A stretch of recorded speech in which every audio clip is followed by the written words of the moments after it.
Yang keenam, al-adl. Seperti yang disebutkan sama dia tadi. Dia harus orang yang adil. Adil, sebagaimana yang disebutkan sama dia. Shawab. Bahwasanya adil itu ya seseorang yang tidak melaksanakan dosa besar dan tidak terus menerus berbuat dosa kecil. Shawab. Memang demikian definisi adil. Betul. Ya.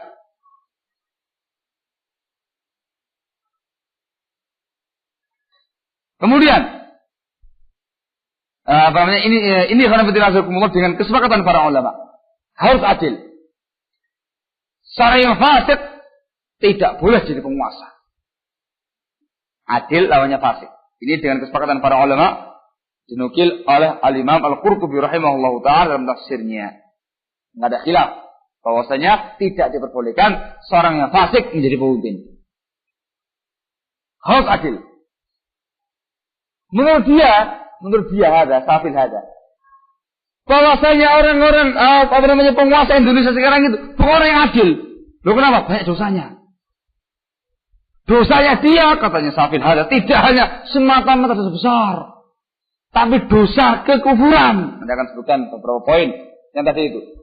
Telah keluar dari Islam dari berbagai macam pintu tadi itu. Amma yang ada nanti kita bahas. Insyaallah pada waktunya. Kalau nggak ada, kapan-kapan. Nah, sekarang kalau misalkan dia nggak adil, dia orang yang fasik, yang suka berbuat dosa besar, apalagi yang kecil. Terus gimana? Apa kamu kafirkan ya hadza? Kalau kamu mengatakan iya dia kafir, maka isyhadu, ketahuilah orang ini Safil hadza betul-betul seorang takfiri, yang mengkafirkan orang-orang yang melakukan dosa besar. Orang yang fasik kalaupun dia diangkat sebagai seorang khalifah, seorang pemimpin, tidak dikafirkan. Bahkan wajib kita mendengar dan mentaati dia. Mendengar dan mentaati dia.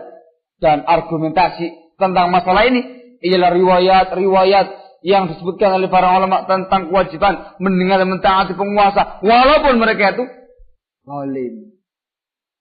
Penguasa yang paling zalim dalam sejarah khilafah Bani Umayyah ialah Al-Hajjaj bin Yusuf Al-Thaqafi. Zalim jiddan juga. Pembunuh berdarah dingin.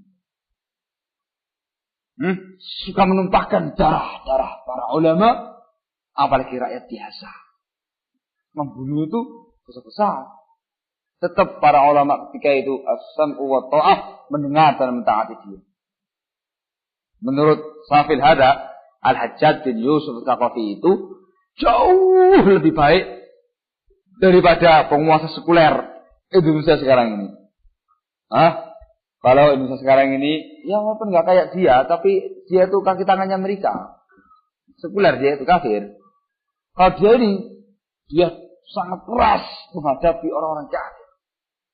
Dibantai sama dia, kepala-kepala kufar. Hero yang semangat tinggi. Wah. Al-Muhim sudah. Sehingga karena betina asakumullah yang namanya adil itu dengan kesepakatan para ulama harus adil. Kalaupun tidak adil tidak dinyatakan kafir oleh para ulama. Yang ketujuh, dia itu orang yang alim.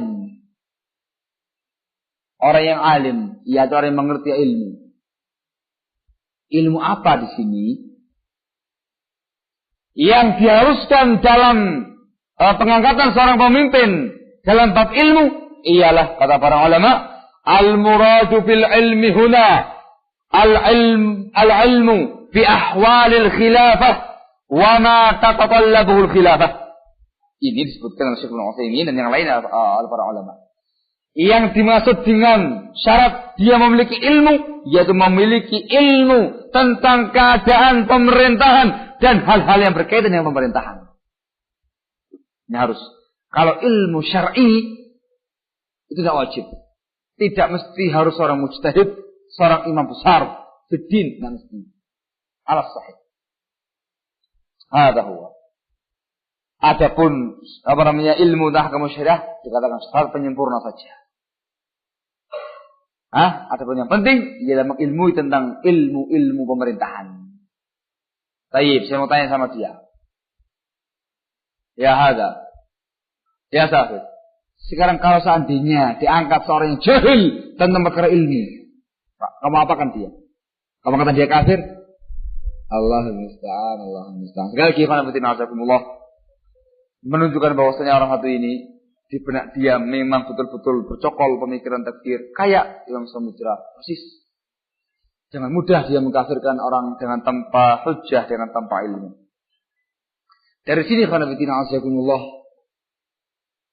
persyaratan yang paling inti yang tidak bisa ditawar-tawar lagi itu ialah Islam.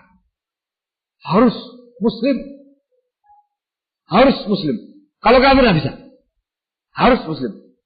Adapun yang lain-lainnya yang disebutkan tadi itu kalaupun mereka orang-orang yang tadi itu memimpin kaum muslimin, maka tetap harus mendengar dan mentaati mereka dan tidak bisa dinyatakan sebagai orang kafir.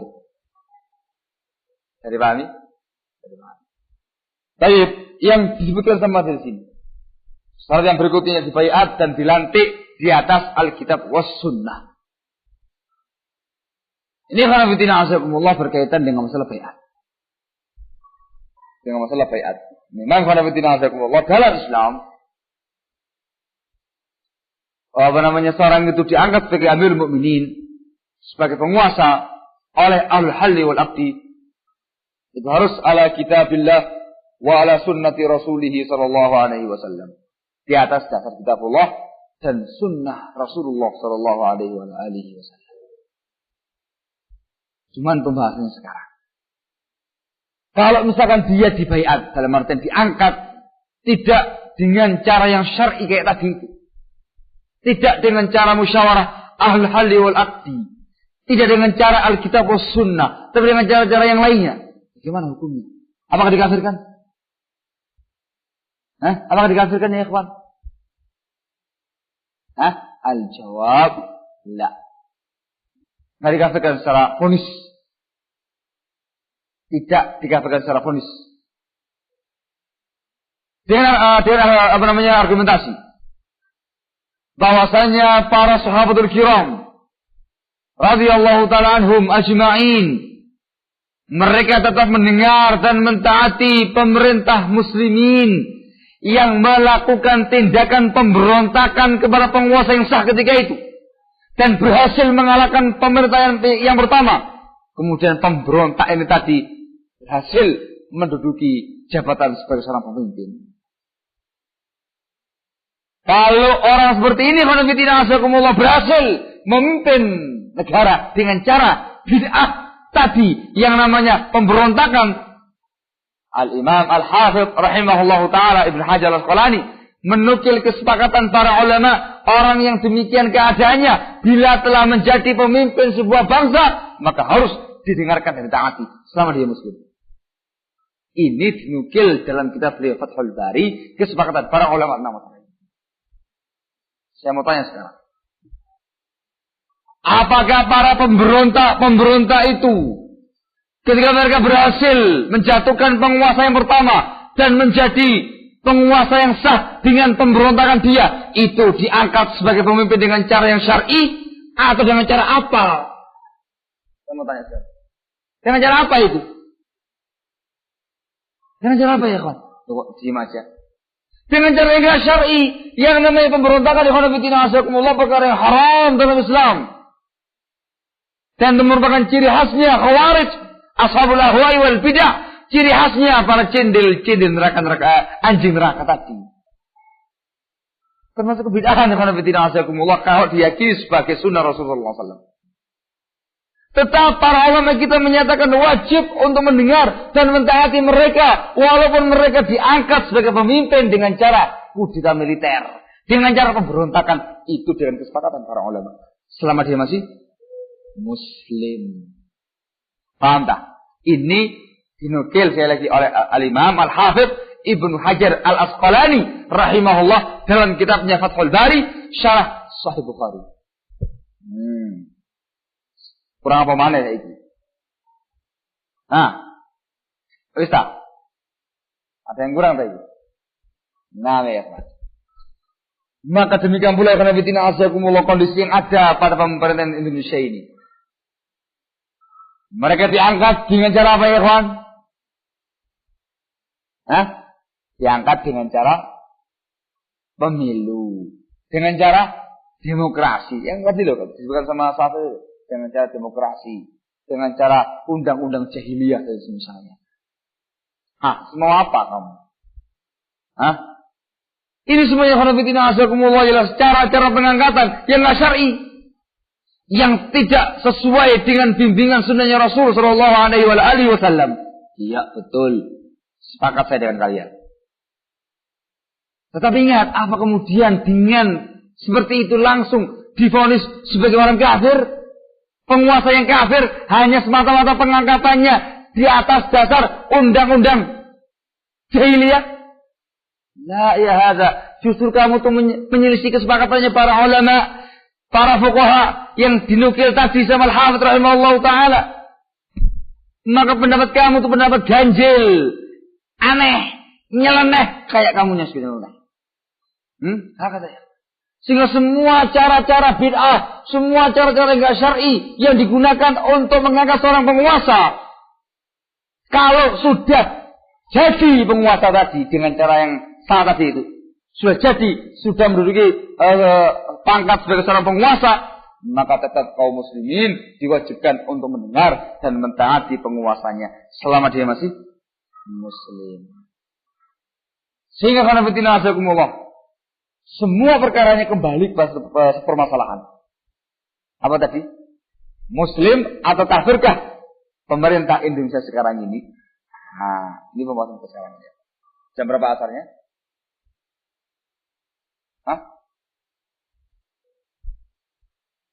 Ya. Terus. Nah sekarang ini kalau tidak azakumullah disebutkan sama dia bukti-bukti yang menunjukkan bahwasanya para pemimpin sekuler telah keluar dari Islam dari berbagai macam pintu. Bukti yang pertama. Satu, berhukum dengan selain hukum yang diturunkan oleh Allah Subhanahu wa taala. Dengan dasar ayat, "Wa man lam yahkum bima anzalallah fa ulaika humul kafirun." Barang siapa yang tidak berhukum dengan hukum Allah Subhanahu wa taala, maka dia orang yang kafir. Deloken kafir. Iya kan, ngaluan. Ya. Ini yang pertama ya Pak, dengan alasan mereka tidak berhukum dengan hukum Allah Subhanahu wa taala. Yani bahwa saja mereka itu bukan dia mau nulis buku khusus sebenarnya Pak. Saya akan kupas panjang lebar mungkin dalam risalah ini atau mungkin dalam risalah khusus tersendiri. Diri saya enggak ngerti aku pokoknya. Alhamdulillah begitu. Dan kita paham maunya dia ya Pak. Sebab pemerintah Indonesia tidak menggunakan asas Alkitab was Sunnah sebagai undang-undangnya. Ya Pak ya? Ya Pak ya? Ayo, menggunakan undang-undang Pancasila, undang-undang dasar 45. Ya Pak ya? Berarti apa? Berarti mereka itu tidak menggunakan hukum Islam, Alkitab was Sunnah sebagai undang-undangnya. Maka wa man lam yahkum bima anzalallah fa ulaika humul kafirun, kafir itu. Tak kan. Yes. Bisa. Mau dibantah, mau dibaca lagi? Dibantah, mau dibaca lagi? Coba jelas ya, Saya ya, Pak. Tentang masalah ini, khanafitina azakumullah. Prinsip Ahlussunnah wal Jamaah ialah at-tafsil. Berhukum dengan selain hukum Allah Subhanahu wa taala, dirinci hukumnya.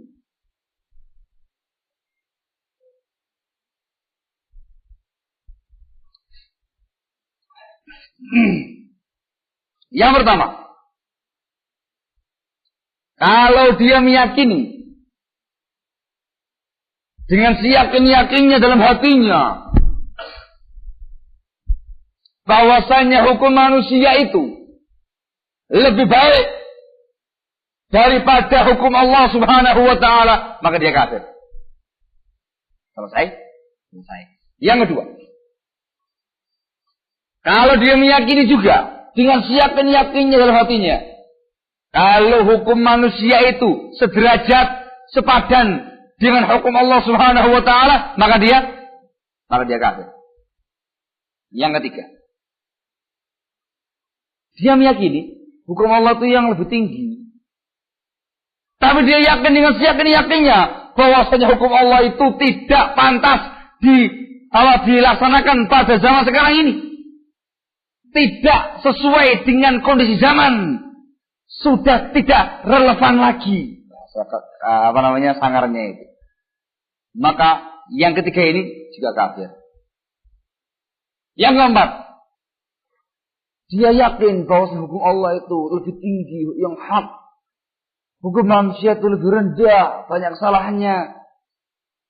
Hukum Allah itu layak diterapkan di semua keadaan, semua kondisi, semua zaman.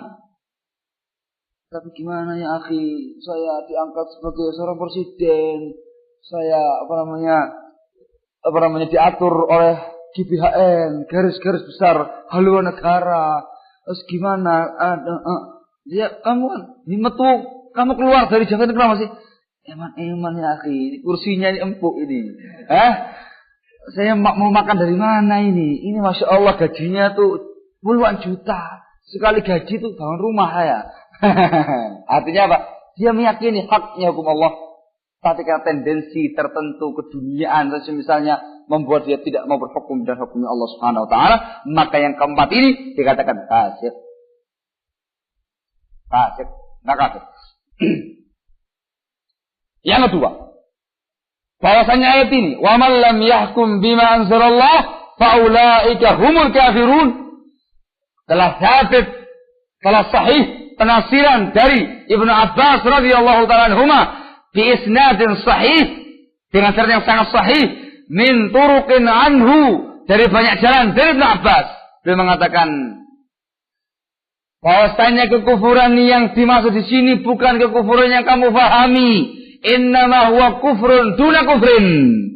Itu kufur, bukan kekufuran. Yakni kufrun asghar, kufur kecil yang tidak mengeluarkan pelakunya dari Islam. Aneh kan? Adapun rinciannya tadi dengan 4 rincian tadi. Bisa dipahami? Bisa dipahami. Sehingga enggak langsung dikatakan wa man lam yahkum bima anzalallah fa ulaika humul kafirun. Mereka menggunakan undang-undang negara UUD 45, maka mereka kafir. Langsung divonis cek enake iki lho. Deloken dhisik. Kamu lihat ya Sahil, kamu lihat itu. Apakah mereka itu punya i'tiqad yang seperti itu, menyatakan dengan siyakin-yakinnya dengan 3 rincian di atas yang dikatakan kafir itu? Kamu cek. Kamu kasih hujah sama dia. Sampaikan ilmu sama dia. Malah. Enggak, buktinya telah sangat nyata bahwasanya mereka demikian kondisinya. Tayyib, anggaplah begitu. Yang dibahas sekarang ini, apakah sudah bisa divonis person mereka hanya dengan perbuatan seperti ini, yang kufur seperti ini? Dinyatakan bahwasannya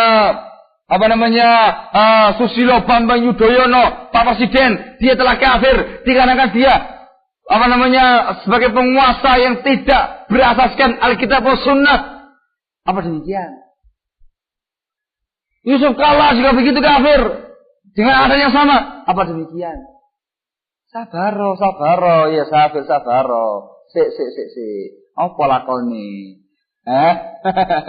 Lakoni apa ini? Hadirin yang membuat orang-orang seperti ini terjatuh dalam pemikiran khawarij ialah mereka tidak bisa membedakan antara hukmun 'am dengan hukmun muayyan.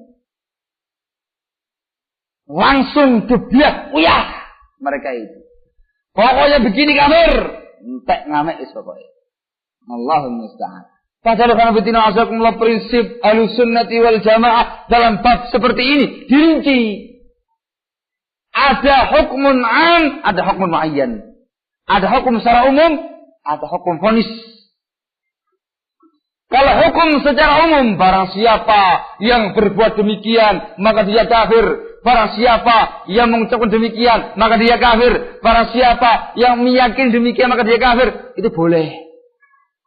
Dengan tanpa menyebutkan nama. Boleh.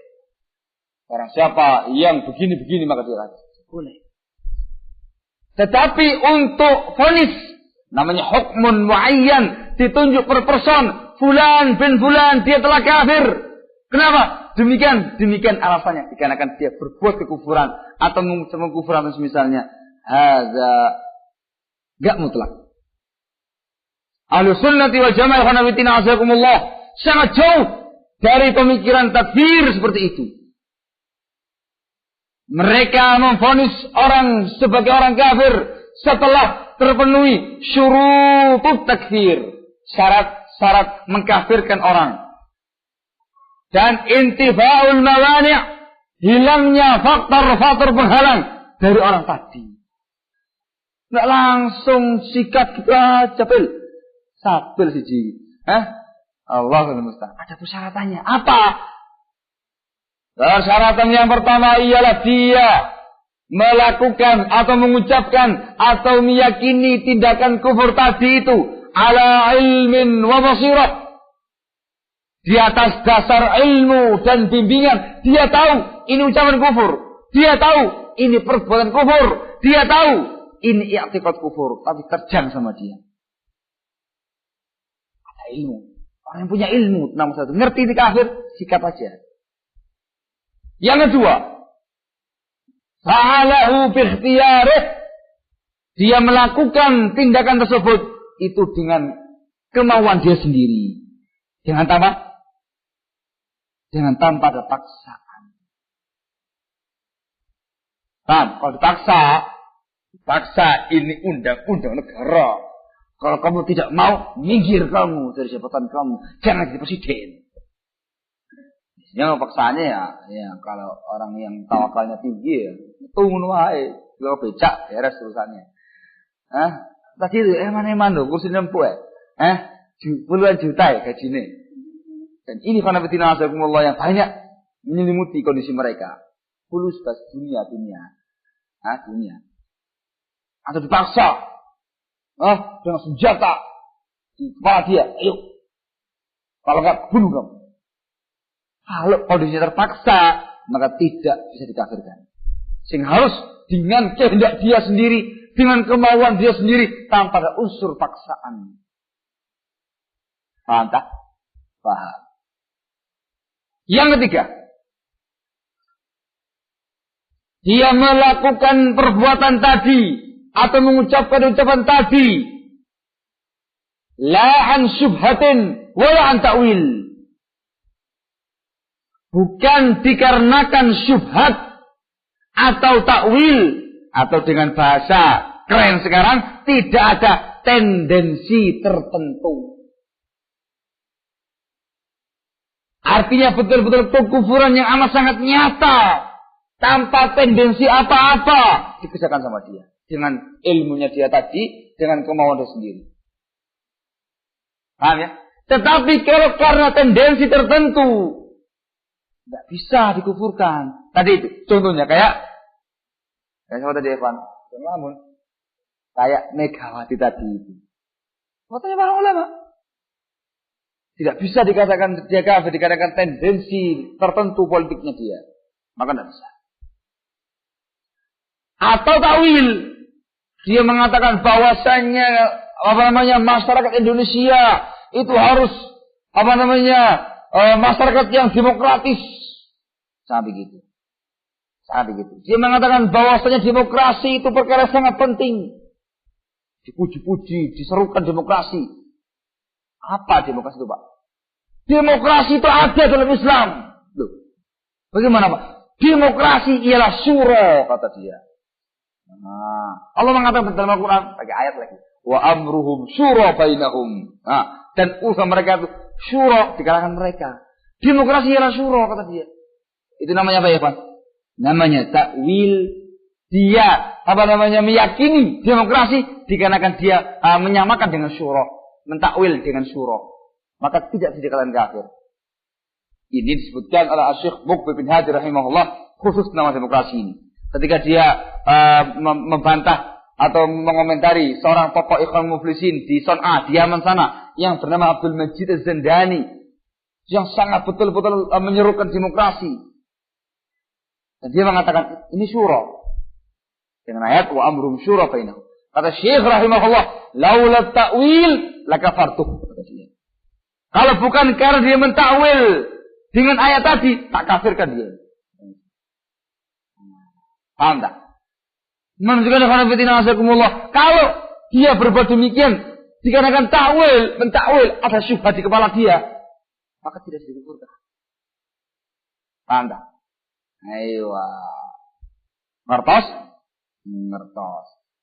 Yang lainnya karena unsur kesalahan saja. Dia salah ngucap, salah berbuat tanpa kesengajaan, maka nggak dikafirkan. Demikian pokok dia lupa. Tamam? Ini diantara perkara-perkara yang harus ada untuk menyatakan kafirnya seseorang. Adapun faktor berhalang ialah taubatnya dia, istighfarnya dia, kemudian amalan soleh dia yang sangat besar nilai pahalanya di sisi Allah yang bisa menghapuskan kejelekan dia tadi. Namanya al-hasanah al-mahiyah. Kebaikan yang bisa menghapuskan dosa-dosa yang lainnya. Kalau dia taubat, istighfar, astagfirullahaladzim, salah ya. Saya bertobat kepada Allah atas kesalahan saya yang tadi itu. Halas, nggak bisa dikatakan sebagai kafir.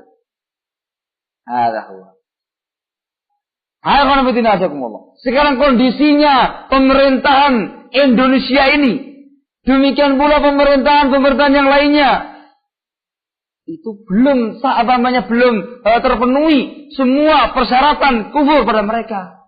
Belum. Tahunya belum piye toh, Pak. Saya mau terangkan sama kamu ya Safil, bahwasanya negara sistem republik itu bukan hanya cuma di Indonesia. Yaman ya ikhwan, itu republik menerapkan sistem demokrasi pada pemerintahannya. Persis ke Indonesia ini. Indonesia luar biasa, lebih keras begitu. Para masyaikhuna yang di Yaman, dari mulai Syekh Muqbil bin Hadi Al-Wadi'i rahimahullah ta'ala, dan juga para masyaikhul Yaman yang lainnya yang ada di sana, murid-muridnya beliau, tidak ada satu orang pun di kalangan mereka yang mengkafirkan Presiden Yaman yang bernama Ali Abdullah Saleh Al-Hamdani Al-Hashidi. Tidak ada. Kenapa? Mereka mengatakan indahum ta'wil. Dikarenakan syubhat di kepala mereka, ta'wil mereka, tendensi yang ada pada mereka tadi itu. Jadi apa ya, Pak? Ada. Belum lagi yang namanya iqamatul hujjah. Harus disediakan hujjah dia. Dikasih ilmu, dikasih keterangan Pak Presiden. Ini begini. Saya tanya sama Hafil ada. Apa ente sudah ngasih hujjah sama penguasa kamu ini? Datang langsung ke Bu Megawati, atau telepon, atau SMS, atau surat, dan langsung pada Abdahas, atau SBY, atau Subkallah. Kamu kasih dia nasihat, kamu kasih ilmu, kamu kasih hujjah, sampai hilang, betul-betul hilang syubhatnya di kepala dia. Ada. Dia langsung aja dari pesantrennya dia atau dari mana begitu. Itu kafir itu. Iya kan. Enak itu. Hakata ikhwan. Ini prinsipnya Ahlussunnah wal Jamaah dalam bab at-takfir. Sehingga tidak bisa langsung vonis. Ya, ini hanafitina azakumullah yang tidak difahami oleh Safil hadza. Sehingga apa? Langsung gebiah uyah. Sehingga sekian banyak poin yang disebutkan sama dia hanafitina azakumullah tadi itu. Rinciannya yang disebutkan sekarang ini. Sehingga yang berikutnya saya baca saja ya. Yang kedua, mereka adalah para tawaghi, para tauhid. Dia mengatakan, coba pikirkan. Kalau syariat menyebut mereka sebagai tauhid, apakah mereka berkedudukan muslim ataukah kafir? Jawab sendiri jika Anda masih punya akal sehat.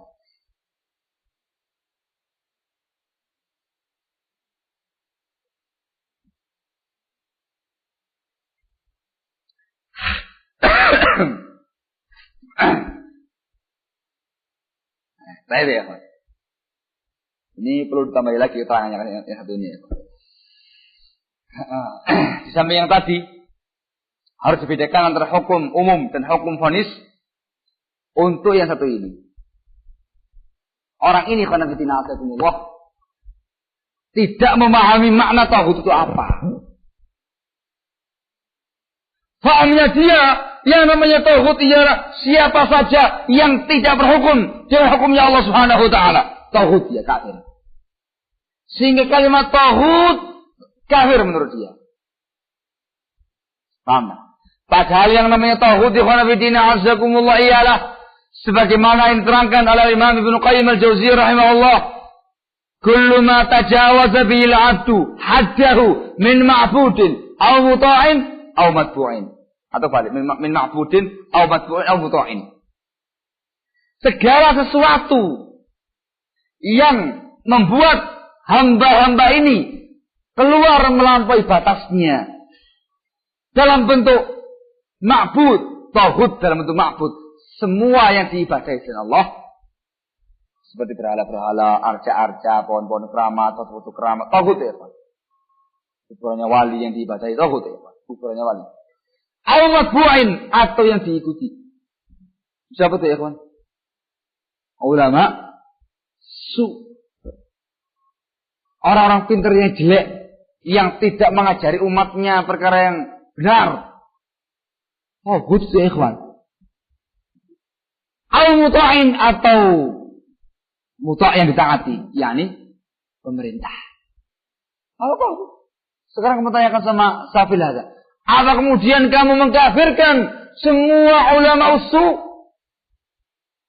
dikarenakan mereka tauhid sesuai dengan definisinya Ibnu Qayyim al-Jauziyah rahimahullah taala? Apa dia berani mengatakan dia kafir? Ulama usul itu semua ulama yang menyimpang dari prinsip dakwahnya Rasulullah sallallahu alaihi wasallam. Ulamaul hizbiyah, ulamaul bid'ah, ulamaul hawa, itu semuanya ulama usul.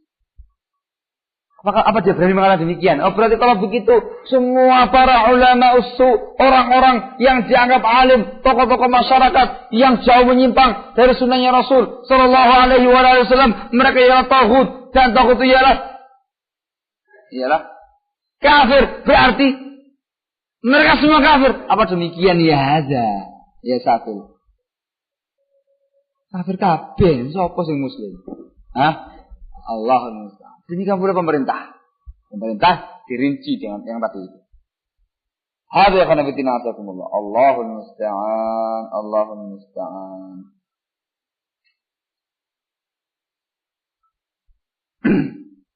Yang ketiga, mereka ini adalah para penguasa yang mustabdil, mengganti syariat Allah Ta'ala dengan syariat yang lainnya. Ini artinya sama dengan yang awal tadi, berhukum dengan selain hukum Allah Subhanahu wa taala. Enggak mau menggunakan hukum syariat, dia membuat hukum yang baru, Undang-Undang Dasar 45 atau Pancasila atau GBHN atau semisalnya menurut dia. Dibawakan sama dia beberapa penjelasan, dibawakan sama dia 18 ulama Ahlussunnah wal Jamaah. Menyatakan bahwasanya orang yang mengganti syariat adalah kafir, kufur akbar. Sekali lagi ya ikhwan, jawabannya sama dengan yang di awal tadi. Dia tidak bisa membedakan antara hukum am dan hukum khas. Langsung disikap vonis sebagai kafir. Ada prinsip khawarij. Ahlussunnah merinci. Kalau secara umum boleh, kalau khusus vonis harus dengan persyarat itu. Sekarang kamu lihat siapa nama-nama ulama Ahlussunnah yang dia bawakan. 1. Abu Bakar Ahmad bin Ali Ar-Razi Al-Hanafi, yang masyhur dengan sebutan Al-Jassas, Labas. Yang kedua, Asy-Syaikh Abdullah Azzam rahimahullahu taala. Gendul mobil bil. Bukan sunni, bukan sunnah. Ini harakat jihadiyah kayak ente. Ada jihadi takfiri, ada ikhwani. Kau telepon orang ulama Ahlussunnah itu piye ceritane? Ada orang gemblung, enggak ngerti Ahlussunnah itu apa, salaf itu apa. Allahul musta'an. La haula wala quwwata illa billah. Bukan Syekh Ibnu Utsaimin. Insyaallah ya, Pak. Walakin ya, Pak. Tanyalah ya, Pak. Kemudian sebutkan sama dia juga Asy-Syaikh Abdurrahman Abdul Khaliq. Allahul musta'an. La haula wala quwwata illa billah. Ustaz antum sudah tahu aja bagaimana orang ini memang betul-betul pikirannya bulat. Harus ada seperti ini karena tidak asakumullah. Entek habis-habisan sama para ulama sama para masyayikh. Kibarul ulama bicara masalah hadza Abdurrahman Abdul Khaliq hadza pembawa pemikiran sururiyah, pemikiran muwazanah. Teroris yang terbaru semacam Salman al-Auda, Safal al-Hawali, Muhammad Surur dan Abdurrahman Abdul Khaliq hadza. Dilebokna Asy-Syaikh Abdurrahman Abdul Khaliq. Dan juga Asy-Syaikh Salman al-Auda rahimahullah. La haula wala quwwata illa billah. Isloon. Asy-Syaikh Aiman al-Zawahiri. Wah, betul. Boleh diteroris kabeh. Allahul musta'an, Allahul musta'an. Ada nama mereka Abdul Azam, Salman al-Auda dan CS-nya. Tentu bisa lihat rincian tentang mereka dalam bukunya Salman al-Auda. Mereka adalah teroris. Warak, teman. Warakan sudah. Boten diri. La haula wala quwwata illa billah. Yang keempat. Yang apa tadi ya, yang bukti keluarnya mereka dari Islam. Ya, yang keempat ya. Yang keempat ya. Dia mengatakan syahadat mereka pemerintah Indonesia ini tidak genap rukunnya. Maka dengan sendirinya terbatal. Kafir. Dia mengatakan bahwasanya kalimat tauhid la ilaha illallah itu mengandung dua rukun, menafikan dan meniadakan. Menafikan, meniadakan dan mengisbatkan, menetapkan.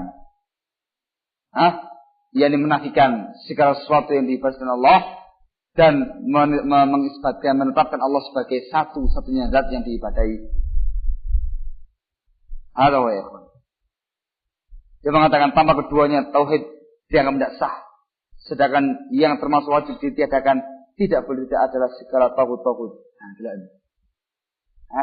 Dia mengatakan dengan ayat wa lam yakfur bima anzalallah faulaika humul kafirun. Dia mengatakan para penguasa sekuler yang mengambil tandingan-tandingan dan sekutu-sekutu selain Allah dari beraneka tauhid, baik tauhid ibadah, tauhid hukum, tauhid ittiba. Dan misalnya itu tidak cukup untuk masuk dalam lingkaran tauhid karena masih ada rukun lagi, yaitu iman kepada Allah Taala dan mengkufuri tauhid. Karena enggak ada rukun mengkufuri tauhid. Allah musta'an. Ada ya kawan, sama dengan pembahasannya tadi. Tamam? Apa namanya? Mereka ialah para tauhid. Kalau yang ini tidak mengkufuri tauhid. Lebih rendah lagi. Jawabannya sama dengan sebelumnya. Kalau demikian keadaannya ada hukmun am, ada hukmun khas.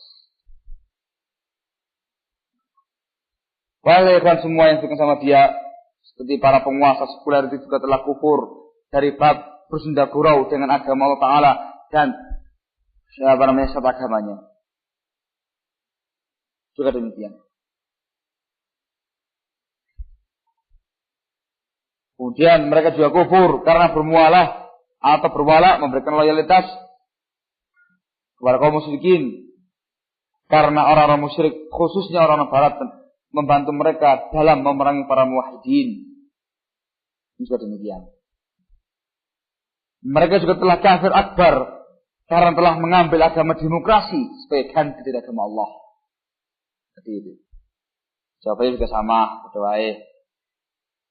Mereka juga telah kufur dari segi di mana mereka telah menyamakan diri mereka dan Tuhan-Tuhan mereka yang beraneka ragam dengan zat yang maha tinggi, maha tunggal, lagi maha perkasa, yaitu Allah Azza wa Jalla. Bodoh coba itu. Semuanya sama. Mereka juga telah kufur dari bab tasyrik membawa syariat sebagaimana telah disinggung sebelumnya. Di mana? Para penguasa sekuler yang mengaku beragama Islam itu juga telah kufur dari bab menghalalkan sesuatu yang haram dan sebaliknya. Ada dirinci. Istihlal menganggap halal perkara yang haram dirinci.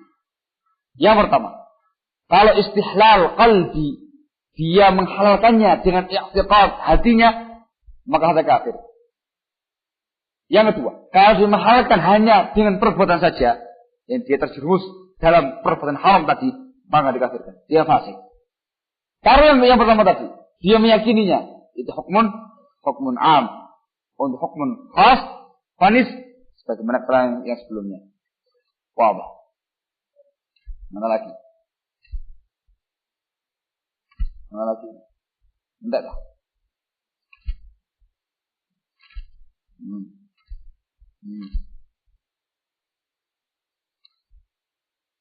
Baik. Ada yang disebutkan sama dia khanabitina azakumullah. Bukti-bukti kufuran pemerintah Indonesia Raya. La haula wala quwwata illa billah. Dalam kata ini khanabitina azakumullah, dia ini tidak membedakan antara hukmun am dan hukum khas. Makanya pentingnya prinsip Ahlussunnah wal Jamaah dalam sikap sesuatu itu demikian. Mereka betul-betul melihat agama dari semua sisi yang ada. Ini kamu pegang PWF. Dalam perkara takdir itu demikian. Ada rinciannya. Hukum secara umum dan hukum secara kronis. Itu pun juga tadi itu. Dengan ketentuan kalau memang yang disebutkan sini khanafitina azakumullah adalah benar adanya pada pemerintah kita. Terakhir khanafitina azakumullah ialah perlu dipahami bahwasanya prinsip Islam dalam bab penguasa ialah lihat dianya. Kalau dia orang yang muslim, maka wajib mendengar dan mentaati dia, walaupun dia berbuat kezaliman, kefasikan, ini dan itu, dengan beberapa nas yang disebutkan di atas. Tamam? Dan hadis Abu Sa'id Al-Khudri radhiyallahu anhu belum mengatakan, illa antara kufran fawahan indakum fihi minallahi burhan, kecuali kalau engkau melihat kufur yang nyata dan engkau memiliki bukti yang nyata di sisi Allah Subhanahu wa taala. Dia penguasanya. Kalau dia muslim, maka khalas, maka harus mendengar dan taati dia. Kemudian ya ikhwan, yang kedua yang perlu dipahami di sini. Kalau sebuah bangsa, sebuah negara itu tidak menggunakan hukum Islam sebagai undang-undangnya, maka itu belum bisa secara langsung diperangi ya ikhwan ya, diberontak. Rasul sallallahu alaihi wasallam bersabda sebuah hadisnya yang sahih riwayat Muslim dari sahabat Hudzaifah radhiyallahu taala anhu. Kata Rasulullah, sayakunu ba'di umara. Yastannuna bi ghairi sunnati wa yahtaduna bi ghairi hadi. Akan ada nanti sepeninggalku para penguasa. Mereka tidak menjadikan sunnahku sebagai undang-undangnya. Tidak pula menjadikan bimbinganku sebagai pedomannya. Qulubuhum qulubus syayatin fi jismani insin. Hati-hati mereka ialah hati-hati syaitan dalam bentuk jasadnya manusia. Ketika itu para sahabat mengatakan, ya Rasulullah, apa enggak disikat aja penguasa kayak begini nih? Dia mengatakan tidak boleh. Hingga engkau melihat kekufurannya amat sangat nyata dan engkau punya bukti di sisi Allah Subhanahu wa taala. Kalimat yastannuna bi ghairi sunnati wa yahtaduna bi ghairi hadi. Mereka mengambil sunnah bukan dengan sunnahku. Mereka mengambil bimbingan bukan dengan bimbinganku. Ialah bentuk pemerintahan yang tidak menggunakan undang-undang Islam sebagai prinsip agamanya. Sebagai prinsip pemerintahannya. Atau campur baur. Ada Islam, ada kufur, wahakala. atau prinsip kebidahan yang ada pada dia. Tapi dia muslim orangnya. Itu tidak bisa diperangi. Tidak bisa dikafirkan. Sebagai contoh ialah di zaman Imam Ahmad bin Hanbal rahimahullah ta'ala. Pada masa kekhilafan al-ma'mun billah, al-wafiq billah, al-mu'tasim billah. 3 masa kekhilafan ini menjadikan undang-undang negaranya ialah Al-Quran adalah makhluk. Ini ialah prinsip yang kufur disepakati oleh sekitar 500 imam dari a'immat ahli sunnati wal jamaah. Disebutkan dinukil oleh Al-Imam Tabrani rahimahullah dan juga Al-Lalikai rahimahullah. Disebutkan nama mereka masing-masing. 500 orang imam menyatakan bahwasanya barang siapa yang mengatakan Al-Quran itu makhluk maka dia kafir. I'tiqad kufur ya ikhwan. Itu dipegangi sebagai undang-undang dasar negara pada kekhilafan al-Ma'mun, al-Wafiq, al-Mu'tasim billah. Sekarang kamu lihat. Apa kemudian Imam Ahmad rahimahullahu ta'ala yang ada pada masa itu mengkafirkan penguasanya? La abadan. Bahkan ketika beliau ditawari oleh orang-orang Irak dan sekitarnya, dikasih bendera untuk berjihad perang melawan penguasanya, beliau menolak. Tidak boleh. Melarang kaum muslimin memberontak penguasa ketika itu. Padahal undang-undangnya kufur. Yang sangat nyata kekufurannya. Kenapa kok nggak dikafirkan sama Muhammad ya kawan? Apa alasannya? At-ta'wil. Dikarenakan syubhat yang menempel pada kepalanya Al-Ma'mun, Al-Wafiq dan Al-Mu'tasim billah. Sehingga walaupun mereka menyatakan itu i'tiqad yang kufur, tetapi tidak menvonis penguasa sebagai orang yang kafir. Tetap as-sam'u wa ta'ah, mendengar dan mentaati penguasa tadi. Allahul musta'an, Allahul musta'an. Sungguhnya karena betina asakumullah sepanjang harus sampaikan. Tapi labas, pada intinya untuk memahami bagaimana sesungguhnya prinsipnya Ahlussunnah wal Jamaah dalam bab yang seperti ini. Dan nanti bisa memahami bagaimana gaya berpikirnya orang-orang Khawarij yang langsung berpihak dengan tanpa merinci keadaan yang ada. Mereka langsung memvonis kafir setiap orang-orang yang terjatuh dalam tindakan kekufuran. Wahada pemikirannya Khawarij, pemikiran anjing-anjing Jahannam. Wallahul musta'an. Mudah-mudahan apa yang disampaikan pada kesempatan kali ini bermanfaat bagi kita semua. Naktafi lahuna subhanaka wa bihamdika asyhadu an la ilaha illa anta astaghfiruka wa atubu